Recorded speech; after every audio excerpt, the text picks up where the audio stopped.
For some reason, whenever I film a rant review, it seems mandatory that I sit on the floor. So that's what we're doing today. Hi everyone, welcome to An Abundance Books. My name is Julia, and today we are talking about the favorites. This is a brand spanking new release. I went book shopping this past weekend and I picked this up and I thought, you know what, here's an idea no one in the world has ever had. I'm gonna read this book immediately after I buy it. So I did that and I have some thoughts. Originally, I wasn't gonna do this, like this is a brand new release. I love Layne Fargo's other book. Do I not own it? I own it.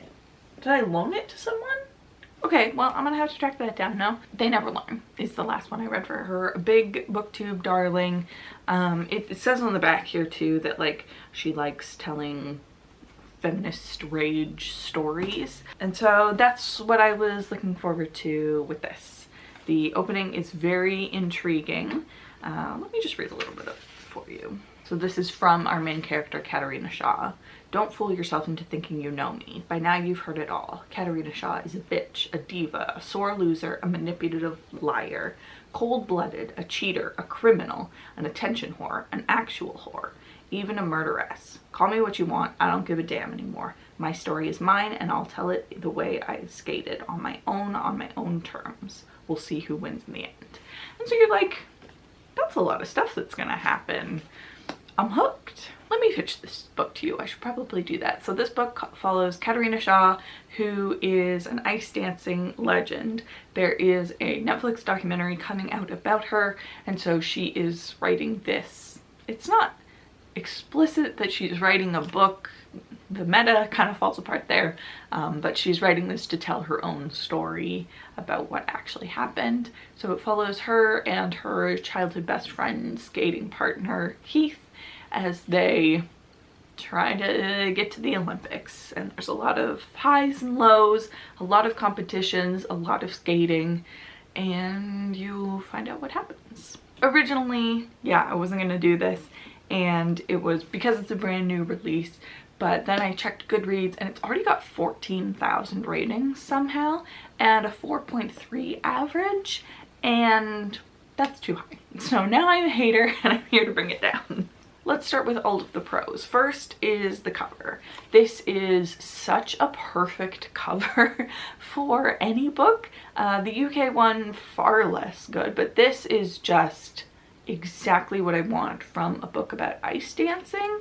The shimmer, the like one tone of it. The other pro is the floppiness.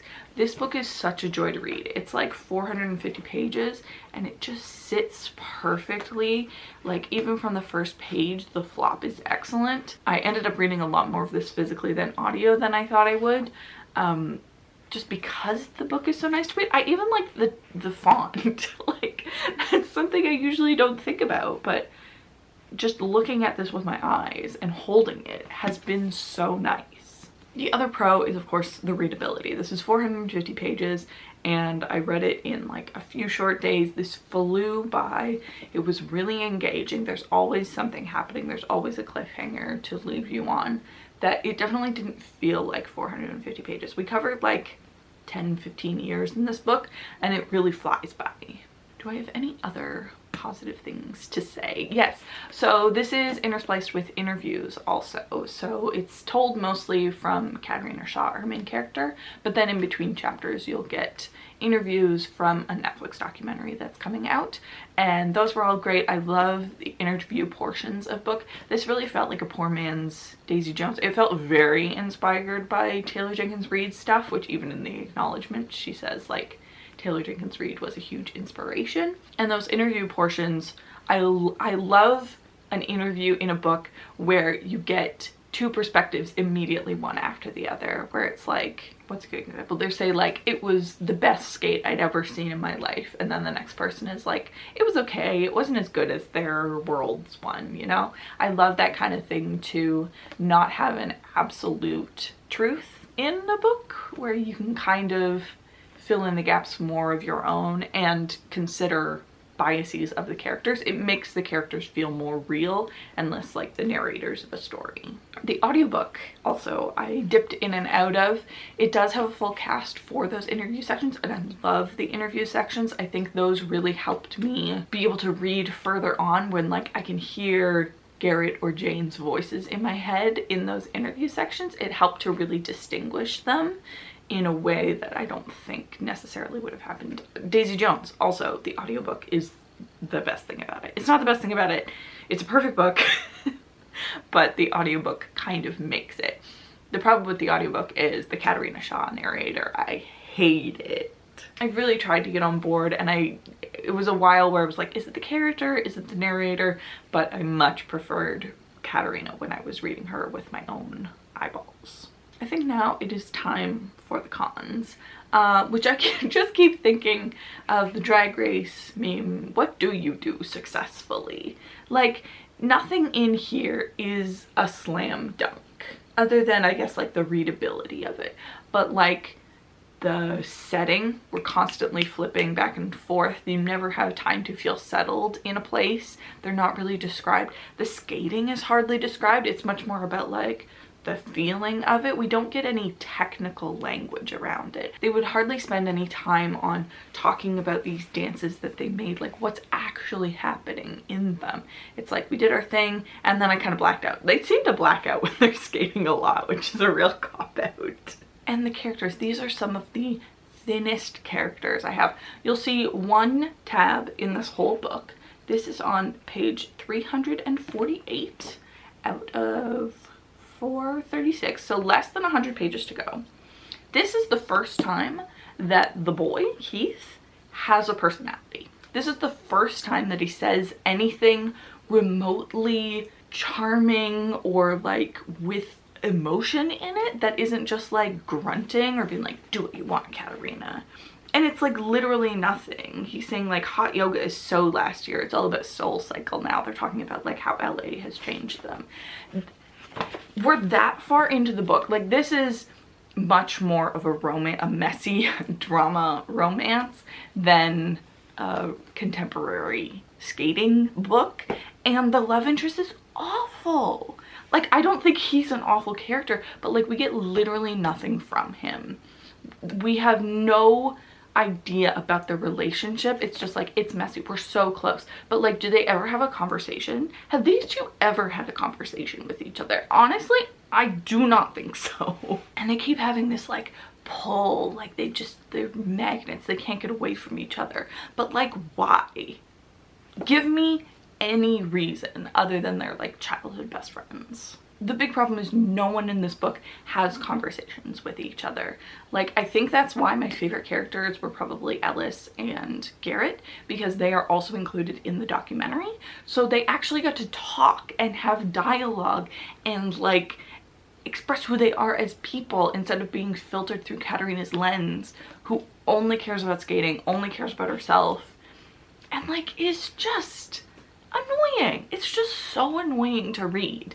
The other problem with this book is every chapter ends in a cliffhanger, and the result of the cliffhanger is never as interesting as you think it's gonna be. Like in the opening, she says she's potentially a murderess. That's not nearly as interesting as you think it's gonna be. So like every promise that this book has that something interesting is gonna happen, it like falls away until the last 50 pages where it goes off the wall and everything that could possibly happen in a book about skating at the Olympics happens, and it's just too much. And there's no time for the characters to reflect on it. They don't have any feelings about anything that's happening other than like being pissed constantly. It's exhausting to read, and like, what is the result of it? Like, this whole book is like, they go to a competition, they fight, or someone gets injured, and then they leave each other for a while, and then they come back together, and they compete again, and then someone gets injured, and then they fight, and then more time passes. Like, it's just that over and over and over again for 15 years. Those things are all fine in isolation, but it's really the only thing the book has going for it is this like shock, and it doesn't follow through on it. Like, I don't care about these characters. Everyone is too cold and calculated, but they're also spending all of this time together and they don't know each other. They talk about how these two girls are best friends, but like, do they know anything about each other? Do they have fun together? Or are they just skating silently? Or like critiquing each other's skating is the only thing that they have. I don't think that the book is giving you the characters. I think if you think these are good characters, you are doing all of that work. You are doing a lot of self-insert to bring these people to life, because what is actually on the page is shockingly little. There was a quote right near the end that made me mad that I have to read for you. So just keep in mind, like, everything that I've told you about Kat and this situation. Right near the end, we're like 20 pages from the end. Happiness couldn't be won. It couldn't be hung around our necks while a crowd of thousands cheered. It wasn't a prize, something we had to suffer and toil to earn. If we wanted happiness, we had to create it ourselves, not in one shining moment on a medal stand, but every single day, over and over. Hey, Kat? I don't believe you. You're the most miserable person that I've ever heard of in my whole life. And like, is this her revelation? The only way that this makes sense is if she's like, oh, I've never been happy. I've never strived every day to be happy, because she's been such a workhorse. And even in the times where she's not a workhorse, it's because she's injured or something dramatic has happened. That's like the grand thesis of the book. But it's also just like such a basic thing that you've heard in 1,000 Disney Channel movies. And I don't care. And I don't believe you. My probably #1 issue with this book, which I kind of figured going in, because every sports book, movie, everything does this. They're like, you have to start training when you're 6 years old. If you're not a national champion by the time you're 15, you might as well retire. You need to pick a routine and you need to do these steps every single day for years and years and years, and then maybe you will be good enough. It's all about sticking to a regimen. There's no room for deviation. There's no room, like, you have to follow the playbook. And they do that for the whole thing. And then right at the end, they're like, you know, what if we followed our hearts? What if we threw out this competition that we've been working on for 3 years, this like routine? And what if we just kind of like freestyled it? What if we just like, you know, went to the music? They have such like work ethic and drive and consistency, and they praise that and they preach it the whole book. And then when it comes to the actual time to do it, they're like, what if we didn't? And I was hoping, because Katarina is such a hard character, that maybe that wouldn't happen, but of course it still happens. And if the sports aspect of this isn't super strong and well described, then the relationship has to be really strong, and it's not. Any of the characters have to be well described, and they're not. The setting should be good, and it's not. The plot is fine, but again, it's just sort of these cycles, and we didn't need to do it over and over and over again.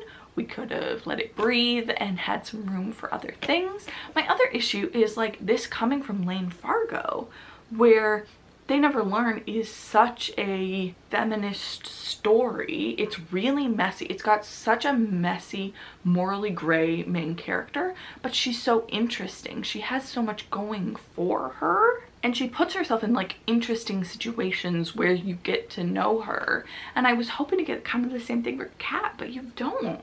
She's really bland. She's a cardboard cutout of what a figure skater would be. Even her competitors have way more personality than she does. And you're in her head. Like, it's not like she's presenting this way to the world. Like, she's a very thin character and very shallow, and it seems like she doesn't think about things that hard.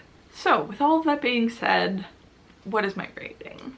I don't know. It's probably a 3. It's a very fine book. I read it very quickly. I was never bored, but also I was never bored because they kept dangling cliffhangers and potential reveals at me, and none of those ever paid off in an interesting way until maybe the last 50 pages. The last 50 pages were the best part and also the worst part.